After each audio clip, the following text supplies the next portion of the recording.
ಎಲ್ಲ ಸ್ನೇಹಿತರಿಗೆ ಸ್ವಾಗತವನ್ನು ಬಯಸ್ತಾ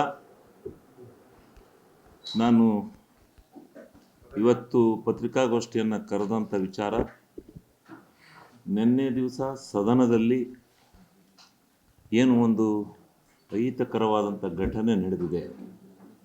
ಆ ಘಟನೆಯ ಬಗ್ಗೆ ವಿಶ್ಲೇಷಣೆಯನ್ನು ಮಾಡಲಿಕ್ಕೆ ಕರೆದಿದ್ದೇನೆ.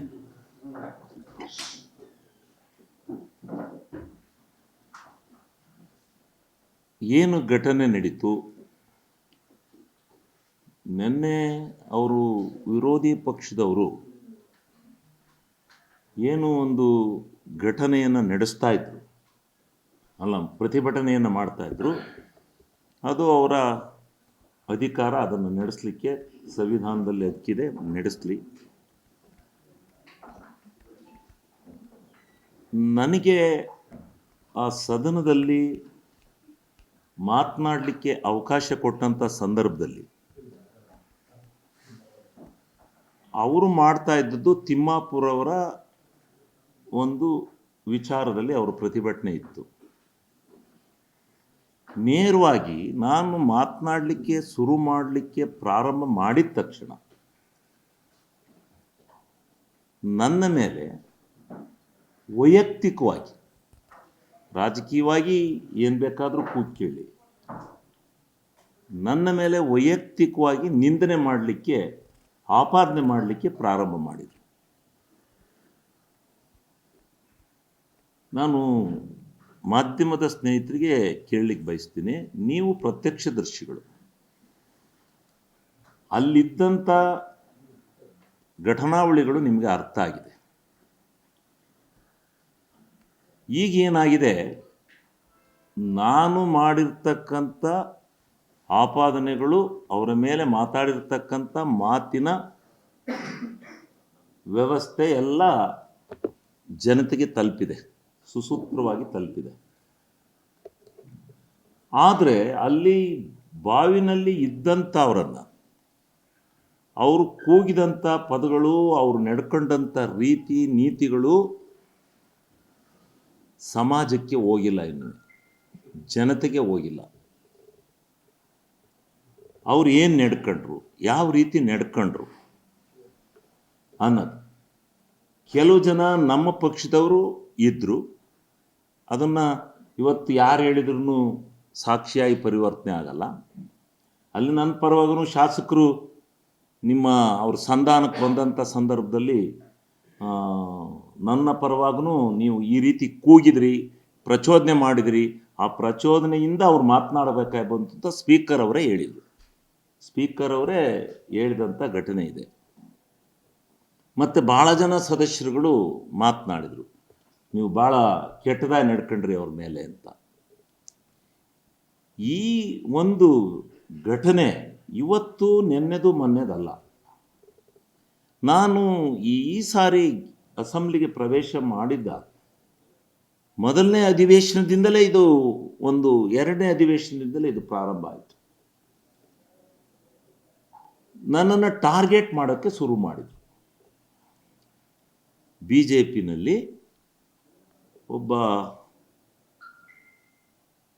ಯಾರು ಕಾಮತ್ ಅವರು, ವೇದವ್ಯಾಸ ಕಾಮತ್, ಇವರು ನಮ್ಮ ಬಸವ ಕಲ್ಯಾಣ ಶಾಸಕರು ಸಲಗಾರ ಅವರು, ತುಮಕೂರು ಸುರೇಶ್ ಗೌಡರು, ಇವರೊಂದು 5-6 ಜನ ನನ್ನನ್ನು ಮಾತನಾಡಲಿಕ್ಕೆ ಬಿಡ್ತಾ ಇರಲಿಲ್ಲ. ಅದನ್ನು ನೀವು ಎಲ್ಲ ಮಾಧ್ಯಮದವರು ಅಲ್ಲಿ ನೋಡಿದ್ದೀವಿ. TV ಮಾಧ್ಯಮದವರು ಹೊರಗೆ ಬರದೇ ಇದ್ರೂ ನಾವು ತದನಂತರದಲ್ಲಿ ನೀವು ತಿಳ್ಕೊಂಡಿದ್ದೀವಿ ಏನೇನು ನಡೀತಾ ಇರುತ್ತೆ ವಿಧಾನಸಭೆಯಲ್ಲಿ, ಯಾತಕ್ಕೆ ನನಗೆ ಈ ಥರ ಅಟ್ಯಾಕ್ ಮಾಡ್ತಾರೆ ಅಂತ. ನಾನು ಅವ್ರ ಹತ್ರ ಕೇಳಿದೆ, ಯಾಕಪ್ಪ ನಮ್ಮನ್ನು ಈ ರೀತಿ ಟಾರ್ಗೆಟ್ ಮಾಡಿ ನಾನು ಭಾಷಣ ಮಾಡೋಕ್ಕೆ ಎಲ್ಲ ಮಾಡುವಲ್ಲೂ ಸುಮ್ಮನೆ ಕೂತಿರ್ತೀರಿ, ನಾನು ಮಾತಾಡುವಾಗ ಮಾತ್ರ ಎದ್ದು ಗಲಾಟೆ ಮಾಡ್ತಾರಲ್ಲ, ಏನಕ್ಕೆ ಕಾರಣ ಅಂತ. ಎಲ್ಲ ನಮಗೆ ಡೈರೆಕ್ಷನ್ ಇದೆ ಅಂತ ಹೇಳಿದರು ಒಂದು ದಿವಸ. ಅದು ಯಾವ ಡೈರೆಕ್ಷನ್ನು ಏನು ನನಗೆ ಗೊತ್ತಿಲ್ಲ, ಯಾರಿಂದ ಬಂದಿದೆಯೋ ಡೈರೆಕ್ಷನ್ ಅದು ಗೊತ್ತಿಲ್ಲ. ಈಗ ಮೊನ್ನೆ ಕೂಡ ನೀವು ನ್ಯಾಯಬದ್ಧವಾಗಿ ಈ ರಾಜ್ಯದ ಅಸೆಂಬ್ಲಿ ನಡಿಬೇಕು ಅಂತ ಅಂದರೆ ಏನು ಸಬ್ಜೆಕ್ಟ್ ಇದೆ ಅದರ ಬಗ್ಗೆ ಪೂರ್ಣವಾಗಿ ನಡೀಲಿ, ನಾನೇನು ಬೇಡ ಅಂತ ಹೇಳಲ್ಲ. ನನಗೆ ಮಾತನಾಡಲಿಕ್ಕೆ ಅವಕಾಶ ಕೊಟ್ಟಾಗ ನಾನು ಮಾತನಾಡಲಿಕ್ಕೆ ಶುರು ಮಾಡಿದ ತಕ್ಷಣ ಇವರು ಏನೇನು ಪದ ಪ್ರಯೋಗ ಮಾಡಿರು, ರಾಗಿ ಕಳ್ಳ, ಕೊಪ್ರಿ ಕಳ್ಳ, ಆಮೇಲೆ ಅದೇನು ಇನ್ನೂ ಏನೇನೋ ಕ್ಲೀನ್ವಾದಂಥ ಪದಗಳನ್ನೆಲ್ಲ ಪ್ರಯೋಗ ಮಾಡಿದರು. ಧಿಕ್ಕಾರನ ಕೂದು ತಕ ತಕ ತಕ ಕುಣಿದದ್ದು. ಇದು ವಿಡಿಯೋನ ರೆಕಾರ್ಡ್ ಮಾಡದೇ ಇರೋದ್ರಿಂದ ಅವ್ರದನ್ನು ಇದು ರಾಜ್ಯದ ಜನತೆಗೆ ಗೊತ್ತಾಗಿಲ್ಲ. ಅವ್ರು ಏನು ನಡ್ಕೊಂಡ್ರು, ಅವ್ರು ಅದಕ್ಕೋಸ್ಕರನೇ ನಡ್ಕೊಂಡ್ರು. ನಮ್ದು ಹೆಂಗೂ ರೆಕಾರ್ಡ್ ಆಗಲ್ಲ ಅಂತೇಳಿ ಏನು ಬೇಕು ಅದನ್ನು ಮಾತಾಡಿದರು. ನಮ್ಮದೆಲ್ಲ ರೆಕಾರ್ಡ್ ಆಗಿದೆ, ಅವ್ರದ್ದು ಮಾತ್ರ ರೆಕಾರ್ಡ್ ಆಗಿಲ್ಲ. ಈಗ ನಾವು ಮಾತಾಡಿರೋದು ಪದ ಜನಗಳೇನು ತಿಳ್ಕೊತಾರೆ, ಇದೇನಪ್ಪ ಹಿಂಗೆ ಮಾತಾಡಿದ್ದಾನೆ ಅಂತ ಅವ್ರು ತಿಳ್ಕೊತಾರೆ. ಆದರೆ ನೀವು ಮಾಧ್ಯಮದವರು ನನಗೆ ನ್ಯಾಯ ಕೊಡಬೇಕು. ನಾನು ನಿಮ್ಮನ್ನೇ ನ್ಯಾಯ ಕೇಳ್ತಾ ಇದ್ದೀನಿ. ಯಾಕೆಂದರೆ ನೀವು ಪ್ರತ್ಯಕ್ಷದರ್ಶಿಗಳಲ್ಲಿ ಪ್ರಿಂಟ್ ಮೀಡಿಯಾ ಮಾಧ್ಯಮದವರು ಫ್ರಂಟಲ್ಲಿ ಕೂತಿದ್ದಾಗ ಅಲ್ಲೇನು ನಡೀತು, ನನ್ನ ಮೇಲೆ ಹೆಂಗೆ ಪ್ರವೋಕ್ ಮಾಡಿದ್ರು.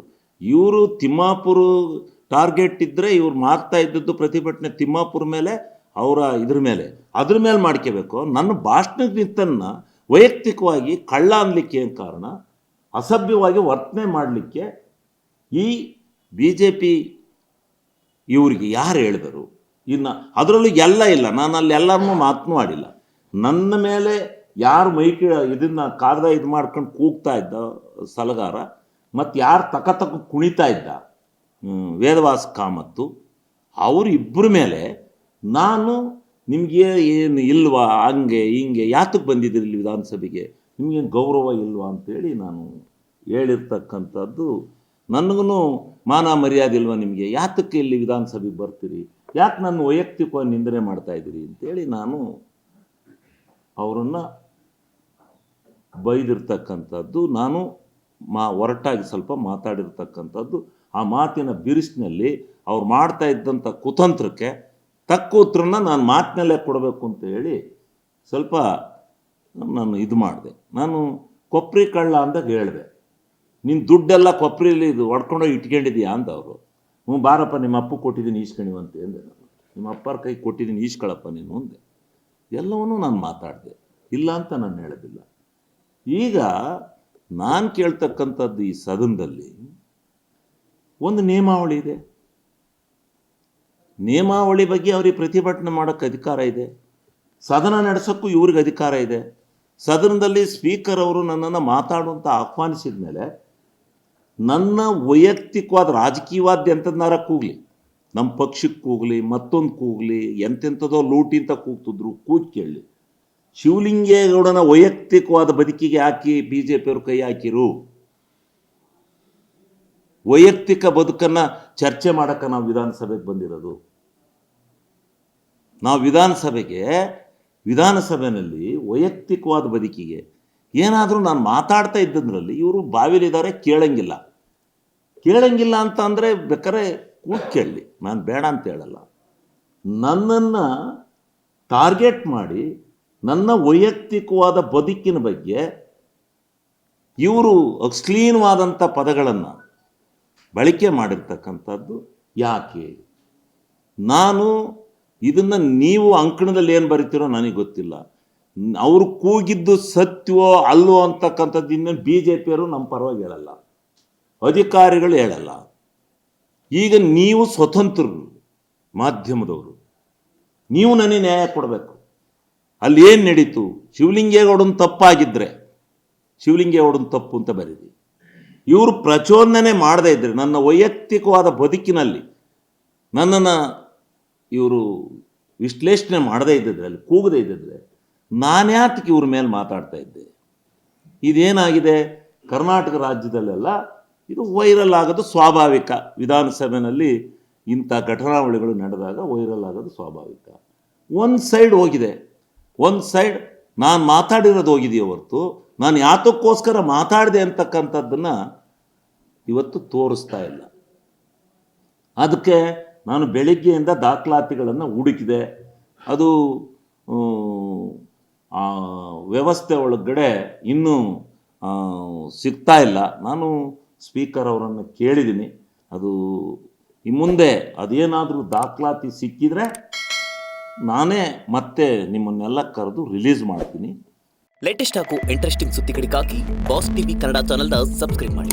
ಹಾಗೆಯೇ ಬೆಲ್ ಐಕಾನ್ ಪ್ರೆಸ್ ಮಾಡಿ. ಇದರ ಜೊತೆಗೆ ಫೇಸ್ಬುಕ್, ಇನ್ಸ್ಟಾಗ್ರಾಮ್, ಎಕ್ಸ್ನಲ್ಲೂ ಮಿಸ್ ಮಾಡದೆ ಫಾಲೋ ಮಾಡಿ.